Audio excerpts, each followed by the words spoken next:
Hey Lakers, it's Mrs. Kerwin here with your first 5-Minute 5.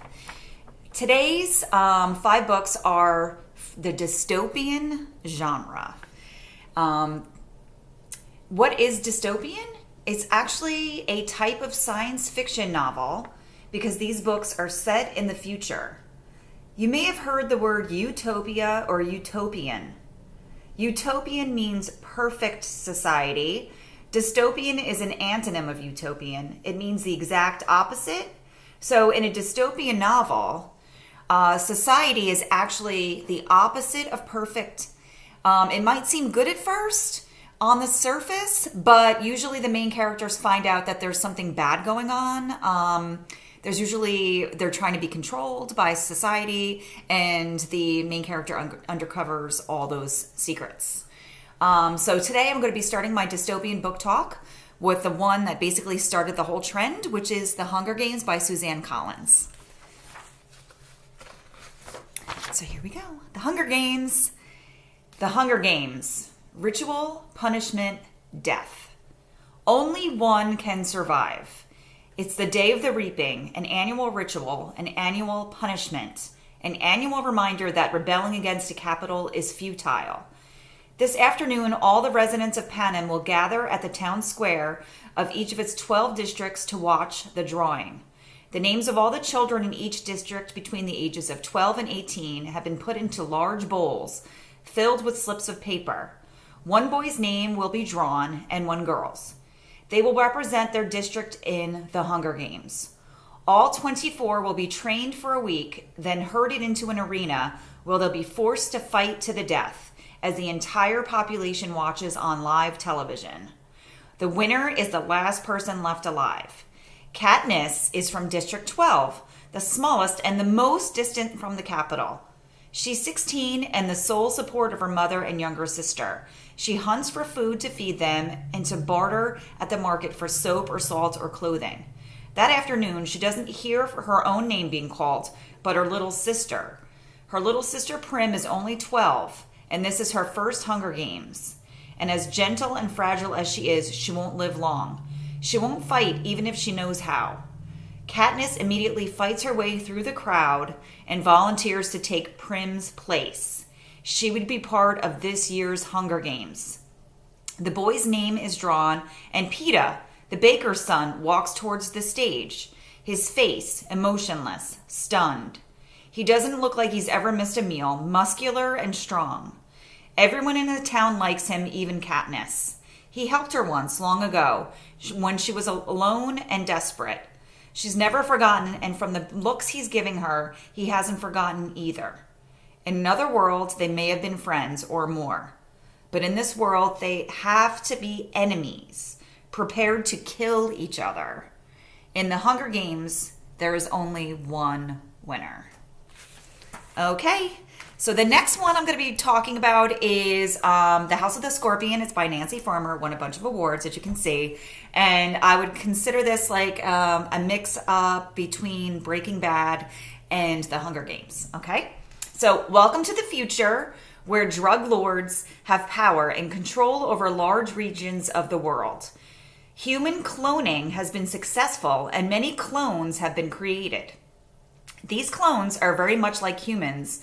The only difference is, of course, how they were created, and that each has the marking of a tattoo on them.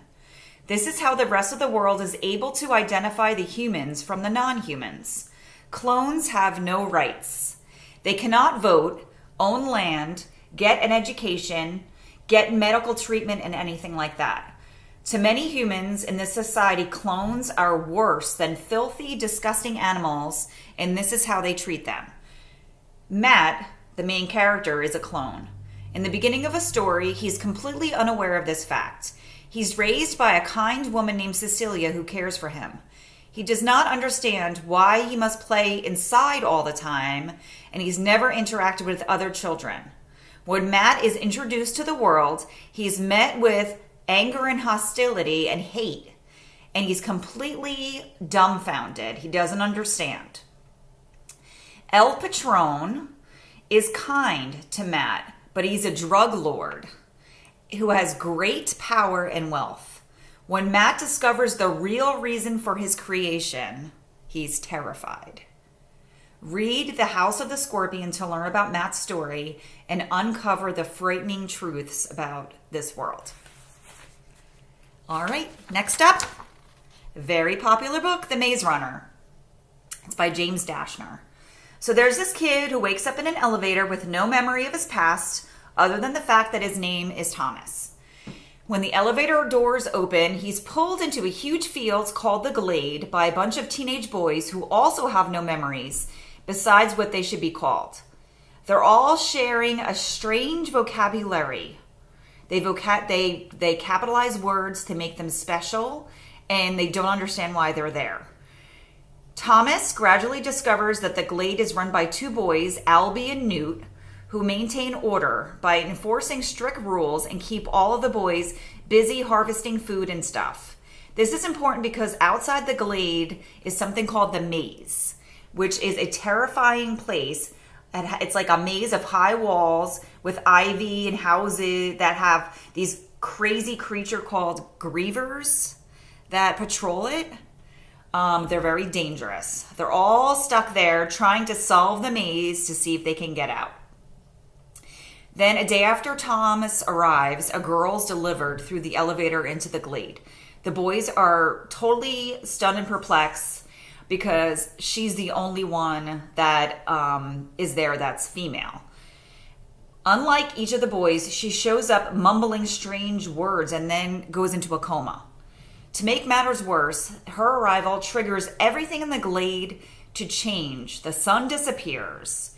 The deliveries of supplies stop coming, and the doors of the maze stay open all night, which allows the grievers to pick off kids one by one. Thomas has a brilliant idea and figures out that maybe the walls of the maze aren't moving for funsies, but maybe their movements are actually a code. Will Thomas and his friends crack the code, or will they die trying? Read The Maze Runner to find out.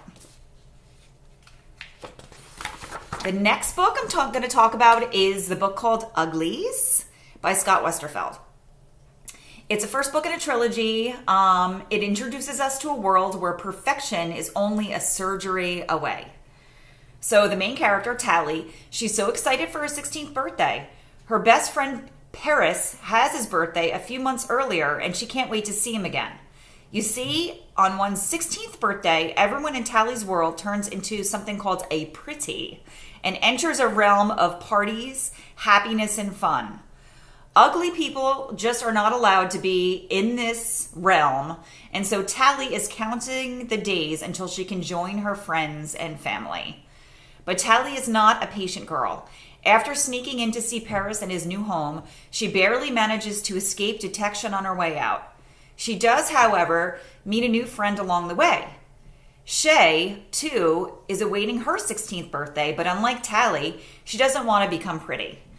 As the girls become better friends, Tally learns of a place where people choose to live the old-fashioned way without getting any surgery. When Shay runs off to join this community, the government's Special Circumstances Force comes in to ask Tally to either betray her friend or lose her chance at prettiness forever. After she agrees to go find her friend and turn her in, Tally travels to the smoke and meets people who will teach her about friendship, loyalty, and the dangers of being a pretty. With special circumstances on her tail, Tally must ultimately make some tough choices that will affect the rest of her life. Okay, finally, our last book for today is City of Ember. Imagine a sky with no sun, no stars, and nothing. Just black dark. The kind of dark that you can almost feel in your mouth. Imagine a city lit only by lamps. Lamps that are flickering and go out more and more often these days. A city where the darkness presses around the edges, threatening to creep crawl into the streets and bring it with them the beasts that are hiding there. No one has ever gone into the darkness except one, and we saw what happened to him. Imagine a girl desperate to wear a red jacket and run throughout the city. Imagine a boy choosing to work in tunnels deep below the earth just so he can find out why the lamps keep going out. And while you're trying to imagine all of these things, you must keep in mind there's also a lost message. A message left by the very founders of the city of Ember. A message that could answer a lot of questions about the dark and what might be beyond the dark. A message that has been hidden, forgotten in a closet for many years. And almost as soon as that message is found, and if it doesn't get found, don't worry, it gets torn into 11 million different pieces, and several of these pieces are lost. But the message still has to be read. Ember depends on it. But wait, there's more. There's also a secret door deep down in the tunnels under the earth. A secret door that's hiding something very secret. And I'm pretty sure somebody in the city of Ember isn't telling the truth. In fact, that person is lying to the very people they're supposed to be helping. If you're having trouble imagining all of this, don't feel bad. It's a lot to take in. The first time I tried to imagine it, it kind of blew my mind. In fact, it might be easier to handle if you read the book, The City of Ember, by Jean Duprow. So, where can you find these books now that the library's closed? They're still available, but they're only available as ebooks unless you order them on Amazon and have to pay for them. So if you want them for free, you're going to have to read them on your phone or your tablet or your computer. Look at this post on Google Classroom down below. I'm going to have some links there with instructions on where to obtain these books if you're interested in reading them. There's also a video walkthrough and a cheat sheet. Also, just to let you know, all the books I talked about today are part of a series. And also all of these books, except for The Uglies and House of the Scorpion, have been made into movies. So definitely check it out. I'd love to read a book and then watch the movie, although the book usually is better. Finally, I'd love to hear from you. I miss everybody. If you've read any of these dystopian novels, comment down below and let me know if you like them or not. If you have any book suggestions that are also dystopian, also comment below to share with everyone else who is interested in reading this genre. And if you have read all of these and are looking for a suggestion of other titles that are similar, also comment below and I'll answer you and give you some other suggestions of great dystopian novels you can check out. So that's it for me. Make sure next week to also tune in on Wednesday for next week's 5 Minute 5, and it's going to be featuring historical fiction. Have a great day.